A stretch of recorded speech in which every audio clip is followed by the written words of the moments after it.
যে সমস্ত মুমিনগণ তার জান তার মালকে আল্লাহর জন্যে, আল্লাহর দ্বীনের জন্য, আল্লাহর জন্য যেখানে বুঝবেন সেটা আল্লাহর দ্বীনের জন্য, ওয়াজাহিদু ফিল্লাহ, আল্লাহর জন্য জিহাদ করো। আল্লাহর জন্য মানে কি? ফর দ্য কজ অফ দিন, দ্বীনের জন্য, এই ইসলামের জন্য। দ্বীন কি? ইসলাম। ইসলামের জন্য যখন কোরবানি দিতে শুরু করবে, ইসলামের জন্য যখন জান নিবে আর জান দিতে শুরু করবে, তখন সে মুজাহিদের ভিতরে পৌঁছে যাবে।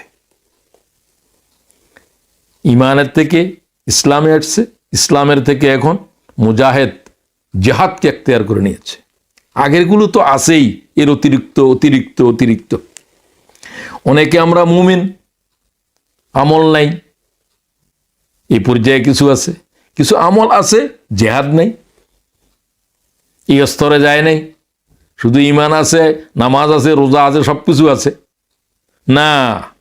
ওয়াইলাইকা বিজ্জিহাদ ফাইন্নাহু রুহবানিয়াতুল মুসলিমিন। ইমাম তিবরানি হাদিস নিচ্ছেন, এক সাহাবী বললেন, হুজুর আমাকে নসিহত করুন। নসিহত? হুজুর পাক সাল্লাল্লাহু নসিহতের ভিতরে বলছেন, ওয়াইলাইকা বিজ্জিহাদ ফাইন্নাহু রুহবানিয়াতুল মুসলিমিন। জিহাদকে এখতিয়ার করো, জিহাদকে গ্রহণ করো। জিহাদ হচ্ছে মুসলমানদের বৈরাগ্য, মুসলমানদের দরবেশি, মুসলমানদের মর্যাদা হচ্ছে জিহাদ। তুমি এখন বলো ইউরোপে জেহাদ নাই, অমুকে জেহাদ নাই, তোমার কে বলছে ইউরোপে জেহাদ নাই? ইউরোপের জন্য কি কোরআন শরীফের আয়াত আরেকটা আছে নাকি? পৃথিবীর যে প্রান্তে যে অবস্থায় থাকো না কেন, সে অবস্থায় তোমার উপরে জেহাদ ফরজ। জেহাদের পরিচয় বুঝতে হবে। আমি যে কথা বলছি এটাও তো জেহাদ, তুমি যে সময় দিয়ে শুনতেছো এটাও তো জেহাদ। তুমি যে একটা পার্দিং দিচ্ছ, একটা পাউন্ড দিচ্ছ আল্লাহর পথে, এটাও তো জেহাদ। হ্যাঁ, জেহাদের একটা চূড়ান্ত পরিচয় পর্যন্ত সব জায়গায় যাওয়া যাবে না, তো যেখানে যতটুকু যাওয়া যাবে ততটুকু। ক্বালা রাসূলুল্লাহ সাল্লাল্লাহু আলাইহি ওয়াসাল্লাম, জিহাদের স্তর বর্ণনা করে আল্লাহ তাআলার পয়গম্বর, মান জাহাদাহুম বিয়াদিহি ফাহুয়া মুমিন। ওই ব্যক্তিকে তোমরা মুমিন বলো, মানে ইমানদারদের এটা তৃতীয় স্তর বলতেছি আমি।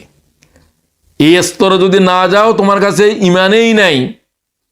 জিহাদ যতক্ষণ থাকবে ততক্ষণ ইমান আছে।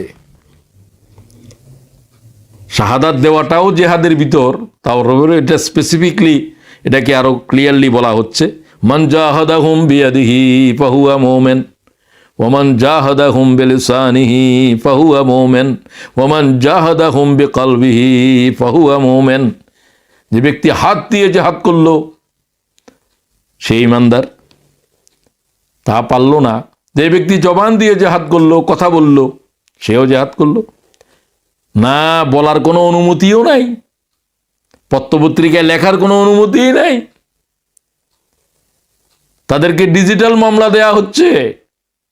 কোনো একটা পজিটিভ জিনিসকে লাইক ডিসলাইক করলে পর্যন্ত বাংলাদেশের উপরে আজ তাদের উপর কারাদণ্ড চলতেছে।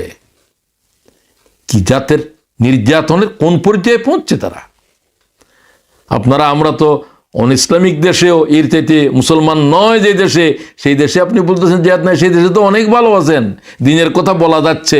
আমি আপনাদেরকে কথা বলতেছি দিনের পথে, আর একজন বলতেছে হ্যাঁ দিনের পথে তোমরা বলতে পারবে, তোমাদের কথা আমাদের রাষ্ট্রের বিধানের বাইরে, তোমাদের কথা তোমাদের ধর্মীয় অধিকার আছে। আমার দেশে কি আছে? মুসলিম দুনিয়ার কোথাও কি আছে?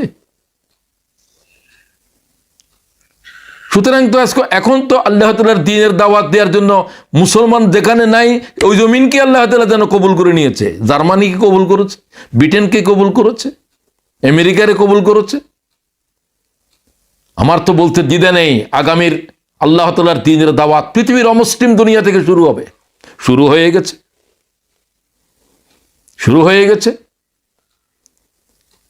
শুধু আমেরিকার মতো দেশে প্রতিদিন প্রতি ঘন্টাতে হাজার হাজার মানুষ আল্লাহ তাআলার দ্বীনে দাখিল হচ্ছে। পৃথিবীতে আর কোনো দিন আর কোনো ধর্ম জীবন আদর্শ আছে যে প্রতিদিন প্রতি ঘন্টায় হাজার হাজার পৃথিবীর মানব, শুধু আমেরিকার কথা বাদ দেন, সমগ্র দুনিয়ার উপরে হাজার হাজার মানুষ কি হিন্দু ধর্ম গ্রহণ করে, খ্রিস্ট ধর্ম গ্রহণ করে, ওই সমস্ত ধর্ম থেকে চলে যাচ্ছে। একটা ধর্ম বলতে পারবেন না, একটা জীবন আদর্শ বলতে পারবেন না। লাখ লাখ মানুষ এখানে জীবন দিচ্ছে, এখানে ফাঁসিতে ঝুলানো হচ্ছে, দেশান্তরিত হচ্ছে, তারপরেও তারা এইভাবে আগাচ্ছে জীবনের প্রতি, পতঙ্গ যে করে আলোর কাছে যেভাবে জীবন দিতে থাকে। এটারে পৃথিবী থেকে মুছে ফেলার জন্য এত ষড়যন্ত্র। তারপরেও হ্যাঁ, একটা দিন আসবে, ঈসা আলাইহিস সালাম যখন আসে যাবে, তখন সমগ্র রোয়ে জমিনের উপরে আর কিছু থাকবে না, সমগ্র পৃথিবীর তামাম মখলুক আল্লাহর দিন ছায়াতলে এসে যাবে। তার এই সূচনা শুরু হয়ে গেছে। তো উহার জন্য জিহাদকে তোমরা গ্রহণ করো। হাত দিয়ে করতে না পারলে জবান দিয়ে জিহাদ করো, যদি তাও না পারো ফাইনলাম ইয়াস্তাতে ফাবে লিসানি ফাইনলাম ইয়াস্তাতে ফাবে কলবি, অন্তর দিয়ে হলেও জিহাদ করো, অন্যায়কে ঘৃণা করো, এটাও জিহাদ। ওয়ালাইসা ওয়ারা যালিকা মিনাল ঈমান হাব্বাতু খারদালিন, এই ততটুকু জিহাদ যারা করে না, রাসূলুল্লাহ আল্লাহর কসম খেয়ে বলছে তারা মুমিন নয়। কে ফতোয়া দেয় এগুলো আমি কিছু বুঝতেই পারি না। যে আমরা তো মুসলিমদের দেখি, আমরা এখানে বাংলাদেশ নয়, এখানে কোনো জিহাদের কথা বলা যাবে না, এখানে জিহাদ নাই। তুমি জিহাদ বুঝেছো কিনা?